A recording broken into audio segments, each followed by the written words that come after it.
So welcome to Beyond Service Podcast, the podcast where we hear honest, unfiltered conversations with people who've made the transition from military life into civilian careers. I'm your host, Owen Waters, Army veteran and now working in the SME world.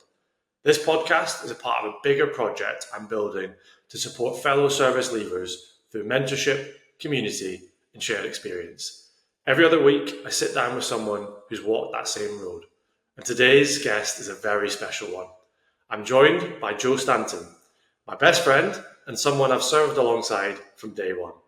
Joe and I trained together, joined the same battalion in the Yorkshire Regiment, and served through our entire careers together, from Germany to Afghanistan and beyond. We were even best men at each other's weddings. Since leaving the military, Joe has taken a really interesting and varied path. He's launched a few businesses and now works independently in the film industry, a route that couldn't be further from the traditional corporate career that many ex-forces people take. That's exactly why I wanted to speak to him, to explore how he's carved out his own path, what he's learned along the way, and what advice he'd give to anyone leaving the military today. I'm genuinely excited to share this conversation. So let's get into it. Welcome to the podcast, Joe. Thank you, Owen. It's a pleasure. It's a pleasure to be here. Good.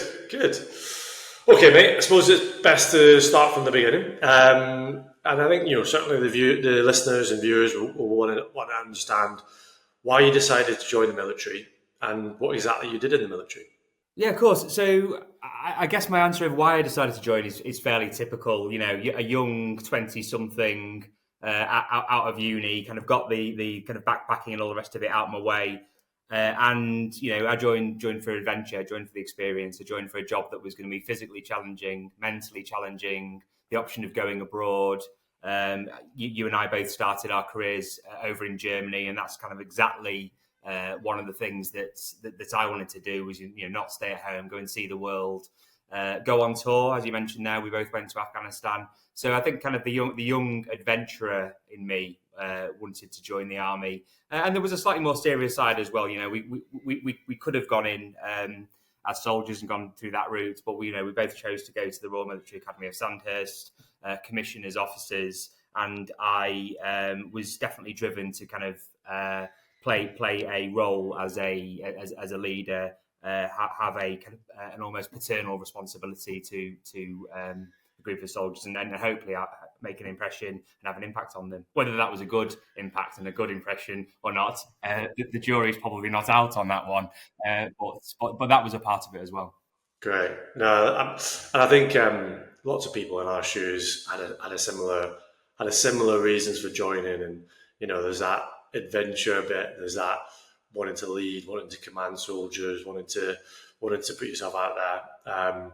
I know again, it's probably unfair, I know a lot about your background, obviously, Joe, but I know prior to joining the military, you had a few adventures as well, and you even walked around Rwanda. So I don't know if you want to kind of give a bit of a background on some of that as well, and how that kind of shaped your thinking around what you wanted to do and what you wanted to, the reasons you joined. Yeah, I mean, I guess I've never been a home bird. I left home to go to university at 18, and as much as I do love my home and my family, never really intended on kind of going back for any sort of long-term thing. So after university, as you said there, I was working in Manchester, had the opportunity to travel to Rwanda and walk across the country. That was part of a charity project that I was involved with the company I was working for at the time. So I'd set myself this challenge to go over there, walk across the country and meet the beneficiaries of the charity which we were supporting out there, which was building houses for orphan-headed households of the genocide. So that was a fantastic experience, and it opened my eyes and whet my appetite a little bit for travel. So when I got enough money together, I bought myself a ticket, went around the world, did the kind of fairly well-trodden route of South and Central America, Australia, Asia, and then kind of strayed off that a little bit and went into China, Tibet, old Tibet, and then also the Tibet Autonomous Region and Nepal, and then India, and then home. I always had at the front of my mind now that I was joining the army afterwards. We'd got our, I can't remember what they used to call it now, the old commissioning board that used to do. I'd done the old version of that. I had the letter telling me that I had my place at Sandhurst, and I just postponed it a little bit. So I think both of us found that maybe we were a year or two older than some of the other people who'd gone straight in from university. Wanted to get out of my system before I went in, and don't regret it. Had a great time, and then it was back to the UK and the serious business of becoming a soldier. Yeah, serious at times in a way. Yeah, it's interesting. I've spoken to a few people for this podcast, and I've spoken to someone who's quite a bit younger than us going in, and I personally just wouldn't have been ready in my late teens to go in and do everything that Sandhurst, required from you, and the training. And I think being able to have that level of maturity and going away and doing some travel. I went to India, and I think that taught me lessons that kind of stood me in good stead as well, and gave me some stories to chat about and bits and pieces. Great. Well, great to understand those reasons behind you joining and what drove you to it. And it definitely sounds like a sense of adventure was high up on the agenda. What did you actually do in the military? Could you talk us a bit about what that looked like, the types of roles that you did, why you, and I know you went into the infantry, but why you chose to kind of go down that route? So I commissioned into the Yorkshire Regiment, or the Royal Yorkshire Regiment as it's now known.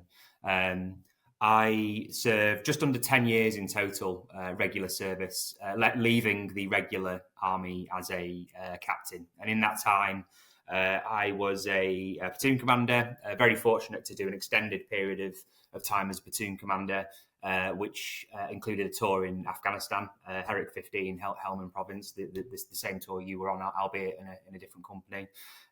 Came back from that, then went into the Recce platoon, the light roll Recce platoon. So went and did the light roll Recce commander's course. And then from there, a couple of other courses, some unsuccessful attempts at UK SF selection. However, gave it my best shot, certainly scratched that itch twice and had no desire to do it a third time. And then I set my sights on leaving, finished off working in recruiting because it was an opportunity to work back in the UK.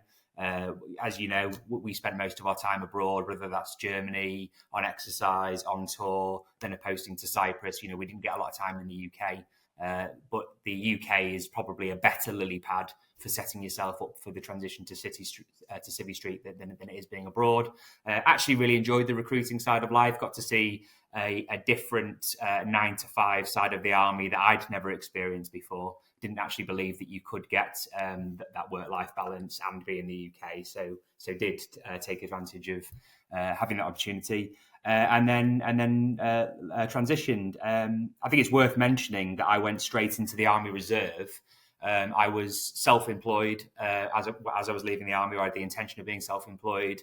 The reserve seemed like a sensible safety net. But my own personal experience after 5 years service in the Army Reserve, the 4th Battalion, the Yorkshire Regiment, is I loved it. I absolutely loved it. It felt like a continuation of my service rather than just a bolt-on. I had some fantastic opportunities away on exercise in Lithuania, America, adventurous training in Egypt. I promoted to major and got command of Crunner Company, which is the West Yorkshire company of the 4th Battalion, the Yorkshire Regiment, mobilised as part of the COVID response. And loved it, absolutely loved it. I've got nothing but fond memories of my time in the reserves. Had reservists when we went to Afghanistan in the platoon, so I knew the calibre of those individuals was great, was high. But if people ask me how long I did in the army, I always like to include my reserve service as well, because I had such a positive experience from it and got just as much from it as I did from my regular time. Yeah, no, and I obviously did the same thing and spent about 2.5 years or so in the reserves, and it was similar sort of feeling. I think it's something I often say to people when they're looking to go through the transition is, have you thought about the reserves? I think probably, and probably unfortunately, a lot of people are quite, against doing that for various different reasons. Some of them have had maybe negative experience with reservists. It's kind of a little bit looked down upon when you're in the regulars. It's all they're just reservists. Again, you and I had a very different experience working with reservists. The guys that we saw in Afghanistan were absolutely excellent caliber individuals and really great. So we had probably a different view from a lot of people. But I think as well, a lot of it boils down to people leaving they're almost just done with the army, and the thought of kind of continuing in uniform is a challenge. And I know for me, ridiculous as it sounds, I wanted to grow a beard when I left, because now you can have a beard in the military, but when we were in, you had to be clean shaven every day, and I was like, I'd have to still shave, and it's silly things like that where you just want that freedom again. But for me, I did it slightly differently to you. I had a gap, and then I went in later on, but actually it gave me a lot of this stuff that I'd missed from my time in the military, and it almost helped me to transition. I've now stepped away from the reserves, and I'm not doing it at the moment, but genuinely I felt that I'm glad I did that, because you're right, it was a continuation of my service. It was different. It gave me a kind of an element of that, but it allowed me to kind of slowly kind of move away from it and still have my normal life as well as aspects of the military, and as well, it's paid, and it's I do always say to people, if it's something you're considering, absolutely go for it, because I think the biggest thing that people don't realise when they're leaving is how much you're actually going to miss the military. Because when you're about to leave, you're ready, you're done, you've made a decision, you've gone through the whole process, but you step away from that, and I felt a loss of identity, and I didn't expect that. So having that option to still be in the reserves and still have a part of that as a part of your life, I think is a great thing to do. But it's not for everybody. But also as well, I think someone like you who is starting your own business and had other things, it helped you and gave you a bit of safety net as well with kind of having a regular income as well, didn't it? 100%, yes, it did. I was very lucky in that respect. Well, the other thing I'll add as well, you mentioned there, and I completely agree, that people who find that they've started to miss certain elements of army life, and end up kind of drifting back into it.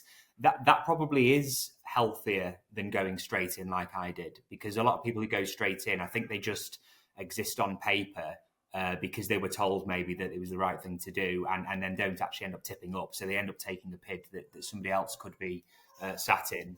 But I found, and maybe it's because we were in the Yorkshire Regiment, which is very much a family regiment. Probably a quarter of the people I worked with are people that I'd come across before in my regular service, whether that's people who are now FTRS, or it's people who've come in as instructors, or it's people who've done the same thing as me and transitioned. So for me, it's although I didn't have that gap, it did almost feel like a return home, a kind of reunion type thing. I guess it would be different if you'd served in a big corps, but certainly if your unit has a reserve battalion, the chances are you're going to feel very at home there, I'd say. Yeah, agreed. Great, okay. So we've obviously just gone whistle-stop across your career, and I know there's lots of intricacies and stories within that. Some of them we won't cover in today's episode, if that's all right. But, yeah, that's fine for me. But is there anything, in terms of, I think one of the big things, and we'll come on to this in a little bit more detail later, but one of the things that I find when I'm speaking, and I felt to myself when I'm speaking to veterans who are going through the transition, is not really understanding the skills, experience, the characteristics that you have as a service leader that can be applied to civilian life. Is there anything that you, on reflection now, can look back on and think, those experiences or that knowledge or those courses or whatever, is there anything you think that genuinely the military does provide, or that will enable you to be successful in civilian street? I think there's lots of things that are, and funnily enough, some of them are actually a double-edged sword. So when I first left the army, I was self-employed. I had a couple of businesses, as you mentioned there. Probably the two main ones was I had a landscaping business, and I also had a little sideline where I restored classic motorcycles and classic motorcycle wheels in particular, which is quite a niche thing. Not a lot of people, especially not a lot of younger people, doing it. And I took the work ethic from the army into those industries, which was great. In the army, you don't work a 9 to 5. You don't clock on and clock off. You stick around until the job's done. That's great for doing a good job. However, try doing that as a landscaper, putting in a 14-hour day, 7 days a week, just because you want to get it done, and you can actually drive yourself into the ground. There's a reason why people who do that for a living don't work 14 hours a day. They do their 8 or 9, take a proper lunch break, and the job gets done when the job gets done. However, I have since transitioned into another line of work, the film and TV industry, where the days are very long. Typical days, 11 or 12 hours plus overtime. You don't tend to leave until things have been done. There's not really any clocking off and clocking on. So that pace and that rhythm of working that we're used to in the army suits this one very well. And it's a way of being noticed that you are prepared to stay and get things done. The other thing as well, and I'll say this to a lot of people who are leaving, you wouldn't believe how the simple habits you've learned in the army will benefit you in Silvey Street. The ones that you might take for granted, and it sounds like a cliche, and people probably say it all the time, but punctuality. I could not believe, whether it was my experience as a tradesman or what I do now in film and TV, how uncommon it is to be punctual, to turn up 5 minutes before, 10 minutes before, if you are running late, because these things happen, letting people know. Another one would be communications. In the army, when we're in it, we always kind of joke that the communications are quite bad and that people don't know what's going on, and it's lastminute.com quite often. Actually, if you look at the way things are done in certain parts of the real world, it was very, very good. And something I take from it now is, warning orders, drip feeding in the information that people can act on, rather than waiting for the whole plan, all the information that you'd want to put across to people, sending in what you can so people can actually crack on with what they're doing, particularly in the industry I work in now. That's something I found very useful, because I found people sit on information quite often, and things don't get done. But the army, ironically, is very good at it in comparison. And then the other thing I would say as well, when you do speak to people, when you are networking, when you are looking for a job, I don't think you can ever be too smart. I don't think you can ever be too formal. I have lots of people, younger people who want to come and work in the film and TV industry. Lots of them are very, very good, but the people who stand out for me are the people who send me their CV with a very polite email telling me a little bit about themselves. And when we do something like this, I'm not saying they're wearing a shirt and a tie; they're not, but they have scrubbed up, and they are kind of well presented. And that's again something we do in the army very well. Never underestimate that the first impression you'll make, and if you toe the lines that you learnt in the military about being polite, about being well turned out, you will stand out from the first second you meet that person. Yeah, probably says something about the turnout of people in Civilian Street if Joe Stanton is giving advice on turnout. Look, as I said, look, it's not regimental ties and blazers. It's not.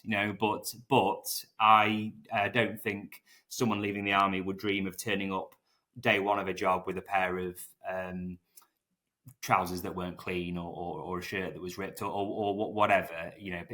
People with a military bearing tend to turn out pretty smart, and people do notice, whether they comment or not. They do notice. Yeah, it's a standards thing, isn't it? I remember, and I'd had a very different route from you. I did go into the corporate world initially, and I went to Deloitte, and remember there was a young graduate who one of the days just asked me what I'd done to my shoes.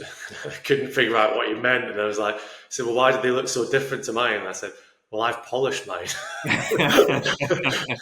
And he'd never heard of that, and so I had to take him through how to polish a pair of shoes. So, but yeah, you're right. I think there's just I've had the same experience with punctuality and people being on their phones and meetings and just things that you took for granted.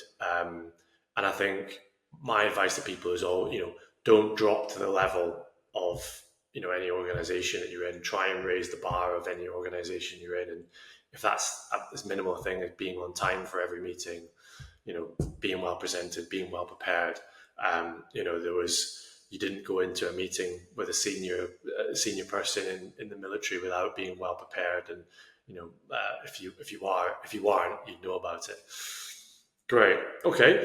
So we've kind of jumped forward bits and pieces there, but I suppose we've talked there about some great lessons and some really good things and really tangible, practical things that people can take on board.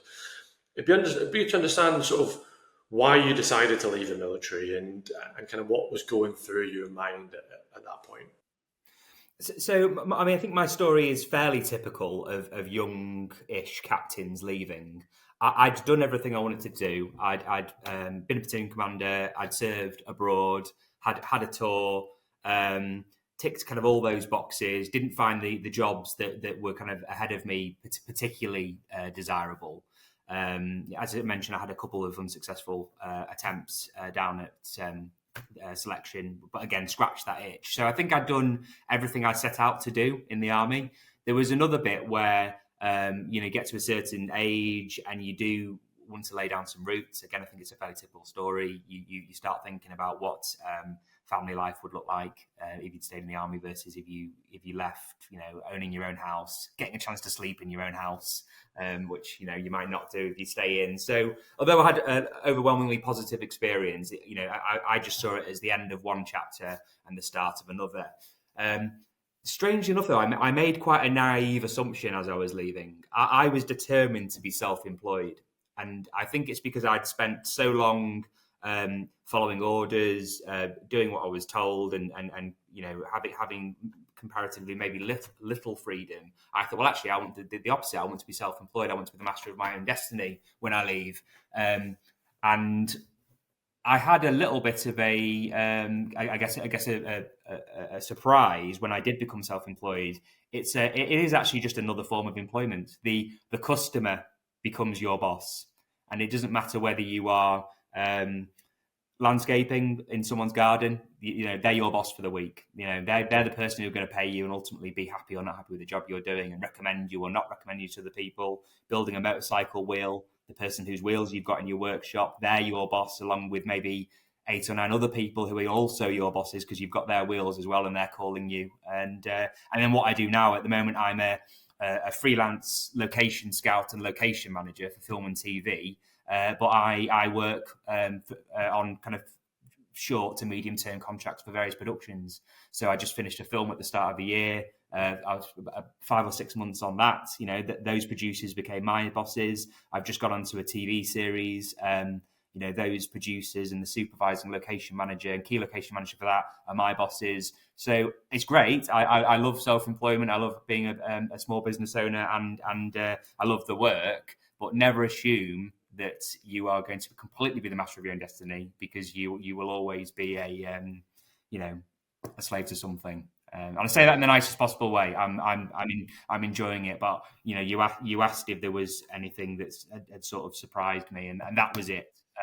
This naivety that self-employment is freedom. It's not. It's another type of employment. Yeah, that's a really interesting way to put it, actually. I've known some ex-military colleagues who've been very keen to do the same thing, and it's advice they should heed in a serious way, because you're right.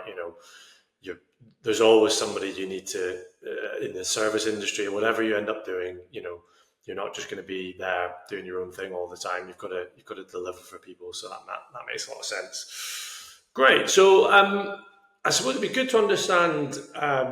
You touched upon it there, but I'd love to go into a bit more detail on what you're doing now, because that's obviously a really interesting and exciting career. It certainly sounds like it from the outset. Maybe not the 12-hour days, but it's maybe the practicalities of it maybe aren't as cool as they sound. But it'd be good to just understand what it is you're doing now, a bit more detail on that, and then we can chat about some lessons and bits and pieces from it. If that's all right.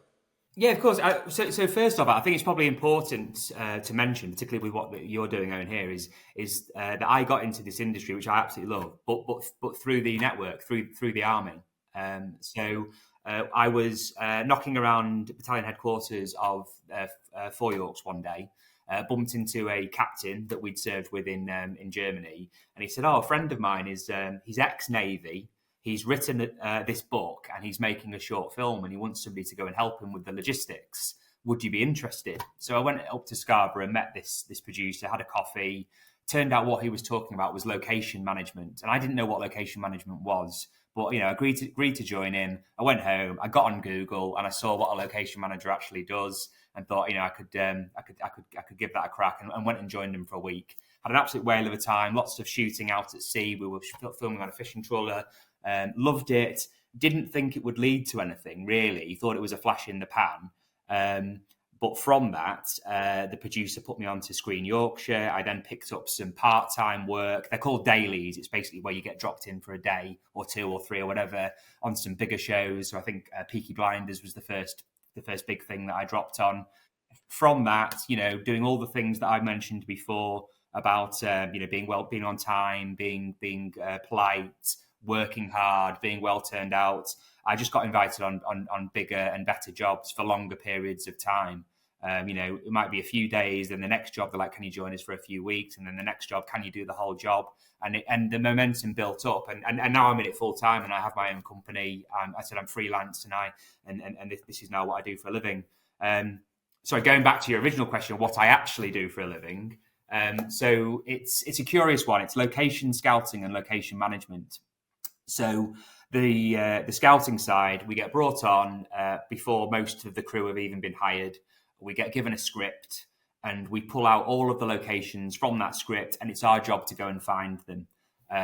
So if it's a kind of a Bantu typical BBC ITV drama, you might get told, find all of these locations within an hour or two of Liverpool or Leeds or York or wherever the production's based. If it's a big budget thing, a blockbuster film or a high-end TV series, the brief could be find these locations in the UK, find these locations in Europe, find them worldwide. So, it depends on the size of the job. But what we do is we pull out all of the locations. Typical scripts for a TV series might have 60, 70, up to 90 locations for 6 episodes. For a film, you might be looking more in the region of kind of late teens, 20s, or up to 30 for a film. And it could be anything from a castle, a haunted forest, an old church, a grimy alleyway, a police station, you name it. If you've seen it on a film or in a TV program, we go and find it. And it's a bit like recce in a way. You're given the intent by, in this case, the director, the designer, the producers, the director of photography. You're given their vision, and you go out and find it and facilitate it. And we give them options. So let's say it's a haunted castle. We'll show them maybe 3 or 4 haunted castles. We'll go and take photos. We'll go and take videos. We'll go and get provisional kind of agreements in place with them. We'll then present those options to the director, the designer, the DOP, the producers, and they'll say, right, I like option A, I like option C, and option D I'm not so sure about, but maybe we'll go and do it. And then it's your job to organise to take those people round all those locations. So you diary in a few days or a few weeks, depending on the size of the show. You drive them around Yorkshire or the north of England or wherever it is, and you show them those locations. And by the end of it, hopefully, you've got a list of locations that you've got a provisional agreement to film at. And that's the glamorous part of the job. That's the exciting part of the job. The other side of it is the management side. So once we actually agree to shoot there, we're in charge of all the logistics. So it's the not so sexy bits of the parking, the security, the contracts, the permissions, the day-to-day running of that location. You could be closing down Liverpool city centre or filming on the busiest street in London, and you might only be allowed to do it at 4 o'clock in the morning because you any other time of the day you wouldn't be allowed to do it.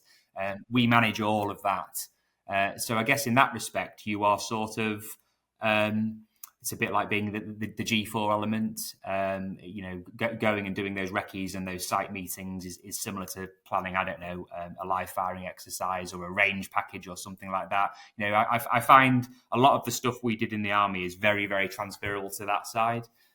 It's also strange as well, whereas in this industry, you've got the creative side, finding the perfect castle, finding the perfect haunted forest, whatever it is, and the how the hell do we get a load of 18-ton trucks and cranes and 300 crew in there.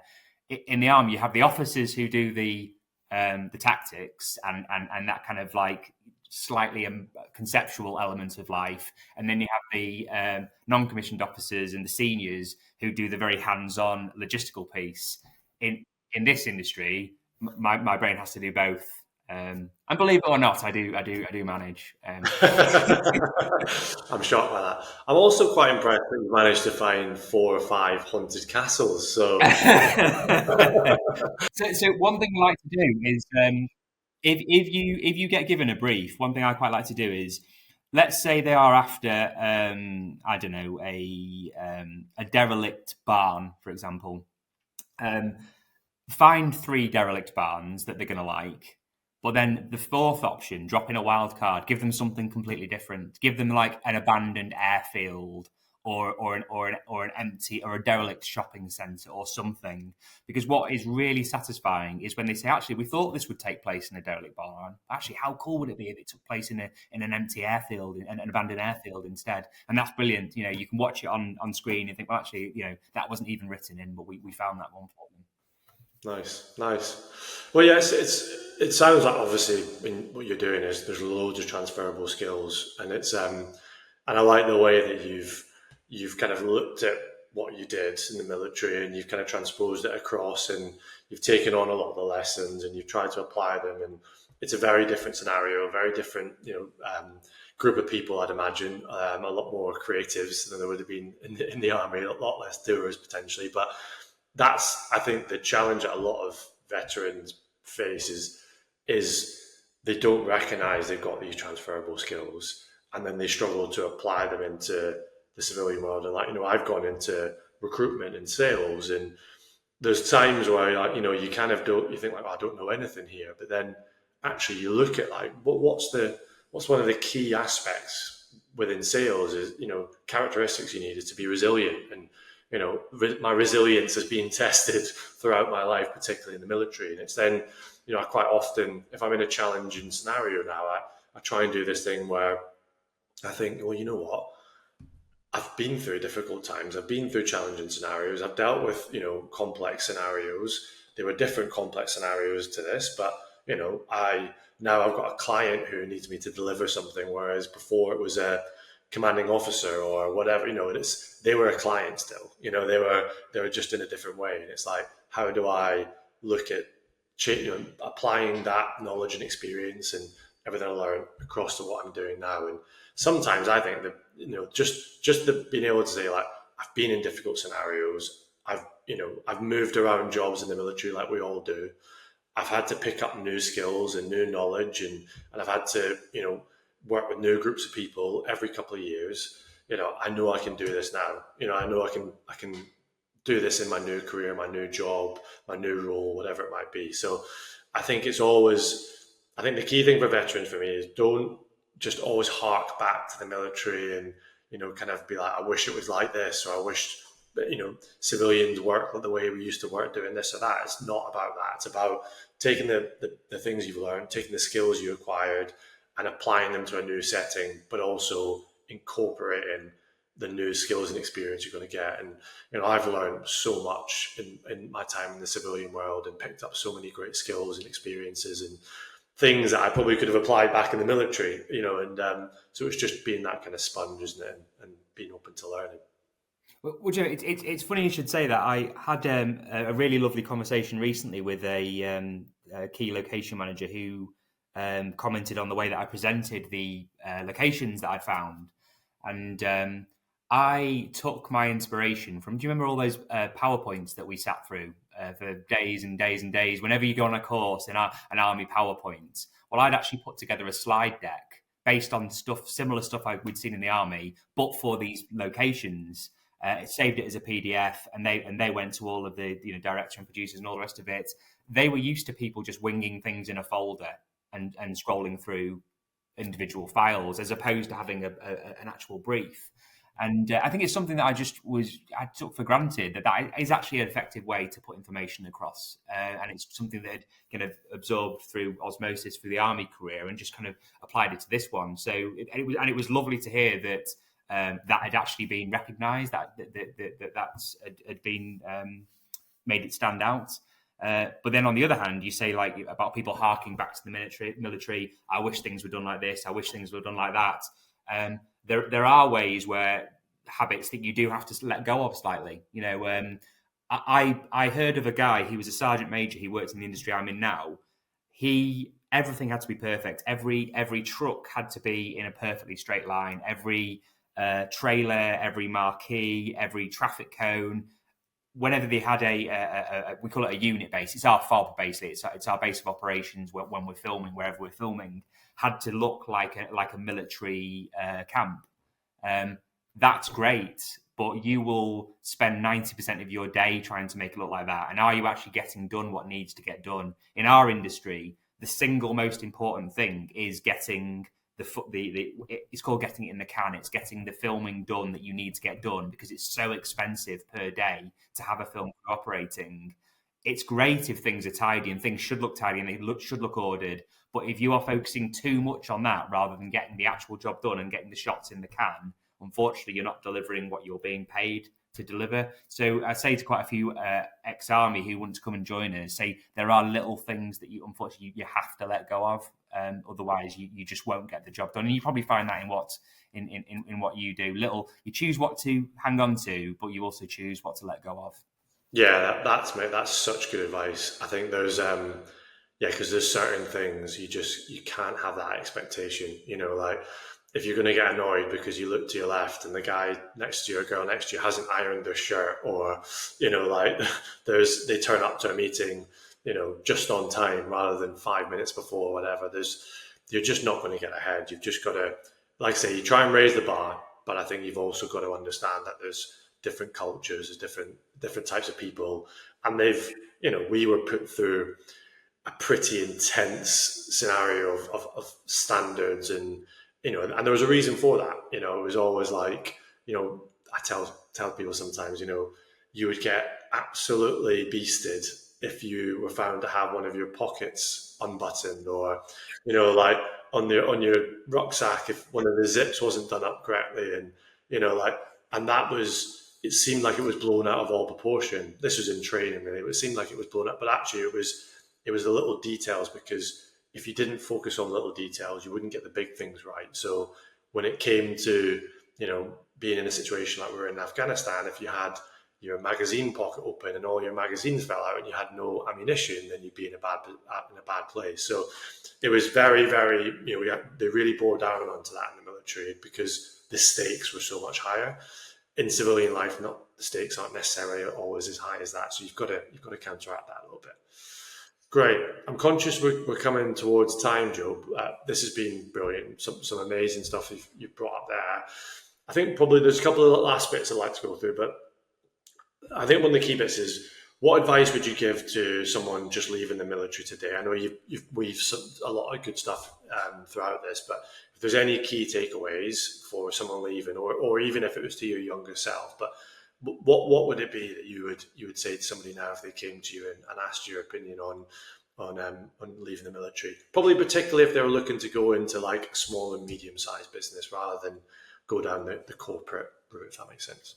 So I think it's a good question. I think there's very, very few organisations, if any other organisations, that will give you that amount of time before you leave to prepare yourself, and whether that's doing courses or just genuinely or networking, speaking to people, or just genuinely having a bit of time for self-reflection about what you actually want to do.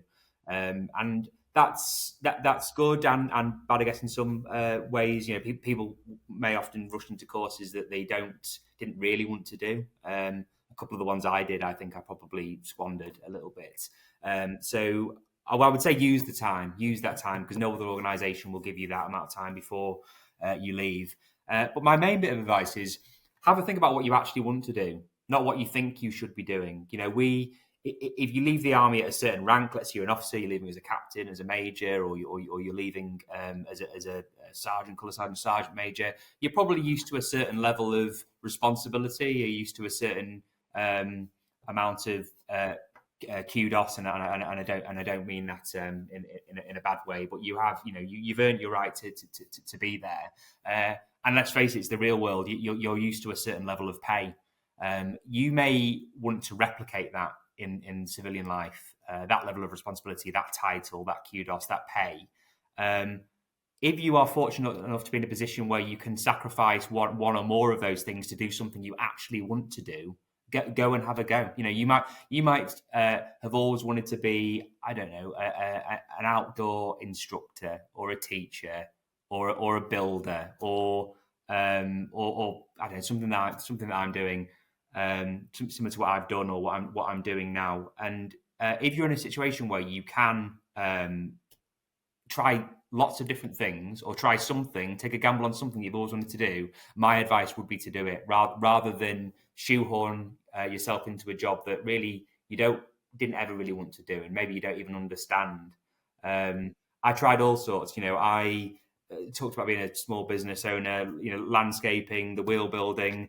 I was in a motorcycle accident. I ended up pulling pints in a working men's club. I ended up being a cellarman at Hannah's nightclub for a while, and then fell into what I'm doing now. And at the time, I thought, God, what am I actually doing here? I'm working 3 jobs, but I'm not sure why, and there's no future to any of them. But I really did find my feet, and all of that led to what I do now, which is my career and something I'm very passionate about, and something that I love. And I would just say, really have a think about it. If there's something you've always wanted to do, go and do it. And if you can't think of what that is, what you end up doing after the army isn't necessarily going to be you for the next 25, 30 years. It will probably be a stepping stone into something else. So I guess my long-winded way, have a think, keep an open mind, and explore what's out there rather than jumping from the parade square to behind a desk that you might not necessarily want to be behind. Yeah, that's such good advice, and I'll be honest, I give that advice to people all the time, probably from a different viewpoint of view, because I completely did not do that. So I went into a career that I ended up not particularly enjoying, and in fact found my way into stuff that I much prefer and enjoy now. But I didn't. I just took the job. I took the well-trodden route into the city in London, mainly because I wanted to live in London at the time. But you're absolutely right, and I'm genuinely really proud of what you've done, because you absolutely took a risk to go in and take something that was it was risky, it was challenging, it was on your own, and there's not many ex-military people who do that, and I get it. You're right. It's probably the responsibility, it's the level, it's I don't know if we feel like we're owed something, but I suppose we almost feel like we don't want to start from scratch, because most people leaving have done probably 6 to 10 years, and then you've got people who've done even more than that who leave, but the majority who leave will be 6 to 10 years. You've got to a certain level of responsibility and kudos, and you might have done an operational tour, and you get used to a certain amount of money, and obviously your money goes further in the military if you're living in the military accommodation and stuff. So there's lots to consider with it, but yeah, if you can take that time, if you can step back, if you are prepared to take less money or take less responsibility to get yourself the future that you want, it's absolutely the right time to try and do it. But yeah, really genuinely proud that you've done what you've done, mate, and it's landed you where you are. Great. So be good, mate. Final question: just what's next for you, either in work or in life, and kind of what's the plans for you moving forward? So we're very lucky. We were blessed with our first little boy, our first child on Boxing Day, Henry, and he's lovely. He's running both of us ragged, but particularly his mum, Anna, bless her. So family wise, we're where we want to be. Work wise, I've just started a fairly big production. It's the biggest production that I've ever worked on, and it's something that potentially is going to be running for quite a long time. So I'm hoping that I'll stick with it, and working hard to make sure I kind of deliver what they want us to deliver. And I guess I'm very blessed. I'm happy on the path that I'm on. We're all wondering what the future will hold in terms of, what's the world going to look like in 5 years' time? What's going to look in 10 years' time? We hear all these kind of doom and gloom stories about AI and all the rest of it, and we're all praying that we don't get replaced by a robots. But for now, enjoying what I'm doing, rolling with the punches, loving the work. Could do with a bit more sleep, but it's not going to happen. So I'll just keep I'll keep on trucking, I think. Nice, mate. Nice. Listen, really appreciate you doing that, Joe. There's some absolute nuggets of information there and great advice to pass on to the community.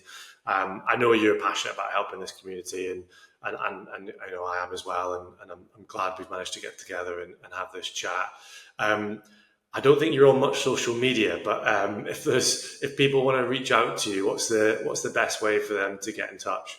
That's true. Yeah, I'm not on social media. It's something that first, yeah. Another bit of advice: don't be on social media. Honestly, your kind of outlook and your exposure to the world is much less depressing by not being on social media. But I'm more than happy for anyone to reach out to me. I mean, if there is a link or anything, you can put an email address in or anything like that, or go through you. I have had one or two people from the military expressing interest in what we do, and I think they'd be a real asset to us. I go back to what I said earlier on about the whole thing, kind of taking a bit of a risk, a gamble, and starting from the bottom. When I first started this job, I was at 4 o'clock in the morning, emptying bins on set and moving traffic cones, getting paid just above minimum wage. So there is no way that you can go from kind of zero to hero in 5 minutes. I think my route has been faster because of the skills the military gave me. But anyone who is prepared to come and do some of the dirty work for us with a view to seeing if they like the industry and climbing the greasy pole, I'm more than happy to give someone that chance. So yeah, if you want to put an email address or something in the link or go through you, people get in touch and we'll see what we can do. Great, Joe. Thanks so much for your time, mate, and we'll catch up soon. No worries. Cheers, though. It's a pleasure. Really, really good fun being involved. Thank you.